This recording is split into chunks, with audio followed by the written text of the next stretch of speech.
68% of the world population is expected to live in urban areas by 2050. One-third of the growth in urban population between now and 2050 will take place in Sub-Saharan Africa.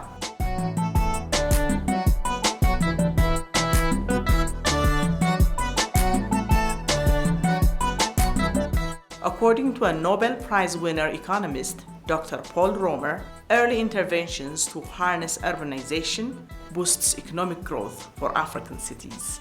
Almost all of the economic activity, set aside a few cases like minerals extraction and agriculture, all of the other activity will take place in cities. And what's crucial now is to make sure that everybody is included in the possibility of that kind of activity. And what this requires is orderly urban expansion. Without that public space, a dense urban area won't generate the productivity and the improvements in the quality of life that the best cities can offer. In Ethiopia, the urban population is going to quadruple by 2050. In 2013, New York University NYU introduced and supported the Ethiopian Urban Expansion Program to enable the Ethiopian government to get ahead of the rapid urbanization curve. The Ethiopia Urban Expansion Initiative was initially a program to help 4 regional capitals, rapidly growing cities of intermediate size, to prepare for their expansion. Ethiopia is one of the least urbanized countries in the world. It's only 17% of the population lives in urban areas, and they are urbanizing very rapidly. In most cities, expansion is taking place much faster than the public sector can respond to it. So what we need to do is, instead of playing catch-up, coming after development has taken place and providing it with services, we need to move ahead of the curve and prepare areas for expansion before the development gets there. And that is where it has enormous value, because putting an arterial road in the rural area before development gets there costs very little in comparison with what it costs to put an arterial road through a settled neighborhood.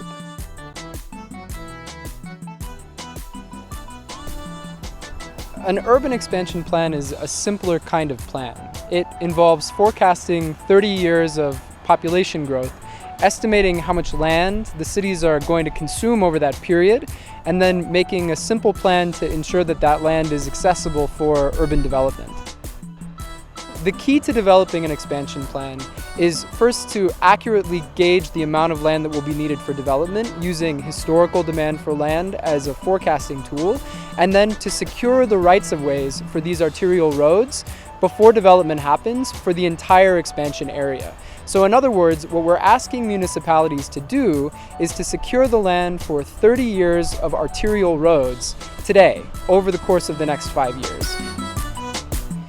It's not enough to just mark the roads on the map. You have to actually pay compensation for the roads in order to guarantee that no construction will take place in the right-of-way. The most important thing that NYU does when it goes to a city and tries to explain this process for urban expansion, for successful urban expansion, the most important thing we do is tell the people there that they already know how to do this. They know how to survey a road. Every local government around the world knows how to survey the roads. They know how to put stakes in the ground. What they need is the confidence to take what they already know and to just do it in advance of the demand. They just need a little bit of time to do something which is addressing the problems that will come in the future, rather than reacting after the fact, after it's a problem that's so hard to solve. Part of the role of NYU was to bring this methodology and establish it as a valid mechanism of planning. We then wanted to support the municipalities in designing the grids and making the plans. And much of that support consisted of simple technical advising. We then advised them on the development of a self-financing land development and infrastructure implementation system, so that as these grids were being developed, they would raise revenues for the municipalities and increase their capacity to provide serviced urban land. One other important contribution of NYU was to support the municipalities and the regional governments in expanding the planning jurisdictions of the cities. For plans that were this successful and this ambitious, the support provided by NYU was actually quite minimal. And the reason why this is possible is because this is a process that really became owned by the municipalities. ሂደቱ እንግዲህ ከመጀመሪያው የኤክስፓንሽን ፕላን ሲሰራ ይሄን ከሚያስተባብረው ከፌደራል ሚኒስቴር መስሪያ ቤቱ ጋር በጋራ በመሆን የሰራ ነው። እንደተባለው ሌላ ባለሙያ ሳያስፈልገን ሌላ ኮንትራክቹዋል አግሪመንት ሳያስፈልገን በእኛ ሙያተኞች በእኛ ፕላነሮች በእኛ የቅየሳ ባለሙያዎች በእኛ የጂአይኤስ ባለሙያዎች የተሰራ ነው። የአርባን ኤክስፓንሽኑን ከሬጉላራይዜሽን ጋር አገናኝተን ነው እየሰራን ያለነውና አርሶ አደሩ ሳይፈናቀል በቦታው ያለ እዛው ሬጉሌት እየተደረገበት ሁኔታ ነው ያለው። ምናልባት በመንገዱ ምክንያት ቤት ወይም ቋሚ ንብረት የሚነካ ከሆነ ሌላ ቦታ ምትክ ቦታ እየሰጠን ያለንበትና ምናልባት ቋሚ ግንባታዎች ካሉ ካሳ የሚከፈል ግንባታዎች ካሉ ፌር በሆነ መልኩ መልሶ ማቋቋም በሚሆን መልኩ ካሳ የሚከፈለውና ከተማ አስተዳደሩ ራሱ ነው የሚከፍለው።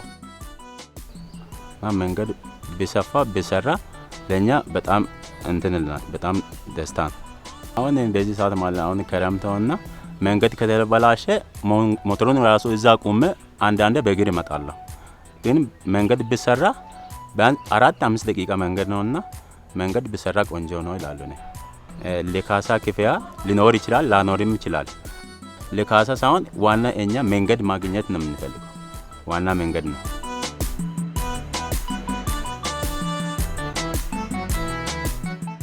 The planning approach adopted by NYU Urban Expansion Program is very different from the conventional planning systems that Ethiopian cities and many cities across the world have been using. Our model for planning for urban expansion is completely different than the traditional model, which is to hire some consulting firm from the north to do a master plan for the city that is then just discarded or put on a shelf to collect dust. Our idea is coming at it in a much simpler way by creating the local capacity to plan and making the plan very simple. So the key is to start with just a little bit of planning, and a kind of planning that leaves you the flexibility, that gives you options later on to do the things that might or might not turn out to be useful. After a few years of implementation, there is now sufficient evidence to infer that NYU's model of managing urban expansion is a simple and proven approach to ensure orderly and economically viable urbanization. We entered Ethiopia, started to talk with mayors, started to explain what the possibilities were, what they could do to make their cities more vibrant, more inclusive, better places for workers and firms, better places for families to live. And some of the officials in these cities took these ideas and ran with them, took advantage of them. So we're seeing powerful stages of development, big leaps in development. The successes in those cities are copied by other cities, other local officials who want to know, how can we do this too? የአርባን ኤክስፓንሽን ጥቅም ለአሳ ያመጣው በጣም ብዙ ነው። ለምሳሌ ከተማው እያደገ ያለ ከተማ እንደመሆኑ መጠን ከተማው መስፋቱ ወደ ጎን የማይቀር ስለሆነ በጊዜ ይሄ አርባን ኤክስፓንሽን ፕላን ባይሰራ ኖሮ በአሁኑ ጊዜ ምንድነው የሚፈጠረው? እዛ ጋር ህገወጥ ወይም ኢንፎርማል ሴትልመንት ስኳተር ኤሪያ ነበር የሚሆነው። ኢን አድቫንስ ለአርባን ኤክስፓንሽን መለየቱና በዛ መሰረት ደግሞ ወደ ስራ መገባቱ አሁን ሐዋሳ ከተማ ያላት በፕላን እንድትመራ አሁን ያላት ገጽታ እንዲኖር ትልቅ አስተዋጽኦ አድርጓል። ሳይለሙ የነበሩት አካባቢዎች እንዲለሙ በፕላን ጋይድ መደረጉ የከተማ ሬቨኑ እንዲጨምር አድርጓልና ይሄ ለከተማ እድገት ትልቅ አስተዋጽኦ አድርጓል። ከተማ መስፋፊያ ፕላን ወይም እቅድ በከተማችን ቀደም ብለን እንድናቀድ ቀደም ብለን ማቀድ ሲባል ደግሞ በተለይ መንገድን በመክፈት መንገድን ከመክፈት ጋር ተያይዞ ደግሞ በቂ የሆነ መሬት ለተለያየ አገልግሎት እንድናቀርብ ረድቶናል። ለምሳሌ የምታዩት የኢንዱስትሪ ዞን ግራና ቀኝ የምታዩት መንገዱ በመከፈቱና በእያንዳንዱ ቦታ ላይ ደግሞ የተዘጋጀ የብሎክ ሲስተም መኖሩ ለከተማ አስተዳደሩ ጠቀሜታ አለው። Urban expansion has also created opportunities for local entrepreneurs in Ethiopia to expand their factories. With more land for development, businesses can grow and create jobs for people migrating from rural areas. በመካከለኛ ደረጃ ላሉ ኢንዱስትሪዎች የኢንዱስትሪ ቦታ መመቻቸቱ with their capacity እንዲሰሩ ድሩን ይፈጥራል። የከተማ አስተዳደሩ በዚህ በኩል ለኢንዱስትሪ የሚያደርገው ግዛ ከፍተኛ ሚና ነው ያለው። ምክንያቱም በአሁኑ ሰዓት ከተማዋ ካላት የመስፋፋት አንፃር ለኢንዱስትሪው ትኩረት ተሰጥቶ ለዚህ የሚሆን ቦታ ኢንፍራስትራክቸር አንዳንድ መሰረታዊ ነገሮችን አሟልቶ ለዚህ የተዘጋጀ ቦታ እንዲኖር ማድረጉ ትልቅ አስተዋጽኦ ነው ያለው። የአብስራ ሲሳይ ይባላል። የመጣው ወርቀምላ ነው። ወደ ስራ ቦታ ሳልመጣ ተማሪ ነበርኩ። 12ኛ ክፍል ተማሪ ነኝ። በአጋጣሚ ውጤት ሲቀር ስራ ጀመርኩ። ከመሸንቲ እንኳን ቢያንስ ምን መጣው 700 ምናምን እንሆናለን፣ ሴትም ወንድም ሆነ ማለት ነው። ግንባታ ስራ ከጀመርኩ ወር ከ3 ሳምንት ሆነኛል። የሆነ ጉዳት ያመጣም ብዬ አላስብም። ይለኛ እየተስፋፋ እየሄደ በሩቅ ቦታ ሄደን መማር ይቀርና ከዚህ ኢንዱስትሪው በየሰፋበት ሰዓት ለኛ ከቅርብ ቀርተን ትራንስፖርት አይሻ ምን አይሻ ከዚህው እንቀራለን። ጥሩ ነው፣ ጠቃሚ ነው ብዬ ነው ወስደው እንደኔ። There is lots of conventional wisdom that's just plain wrong. All over the developing world, people think you can't have urbanization without slums. And China shows that's not true. Another bit of conventional wisdom right now is that there's no possibility for manufacturing in Africa. Ethiopia, especially in Hawassa, is showing that's not true either. If you make room for factories, you make room for workers to come get jobs in factories, you can get tens of thousands of new jobs. የስራ ዕድል ፈጠራ ላይ በብዙ ዳይሬክሽን ማየት ይቻላል። ሐዋሳ ኢንዱስትሪ ፓርክ አንዱ አብነት ነው። ሐዋሳ ኢንዱስትሪ ፓርክ በአሁኑ ጊዜ 26000 በላይ ሰራተኞች አሉ። አብዛኞቻቸው 85% በላይ ሴቶች ናቸው።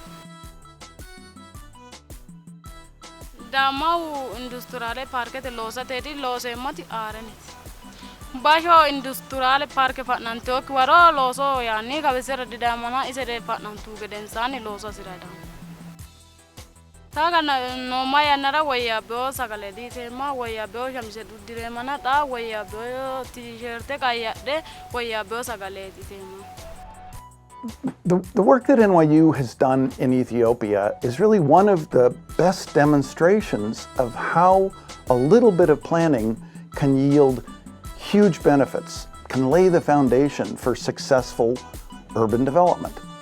So Ethiopia could be the local leader in Africa, showing everybody it's possible to have successful urbanization, it's possible to lay the framework for much higher levels of productivity and income in the future, and it's possible to do this using the time-tested strategies of inviting in manufacturing and giving people their first formal sector job in a manufacturing firm.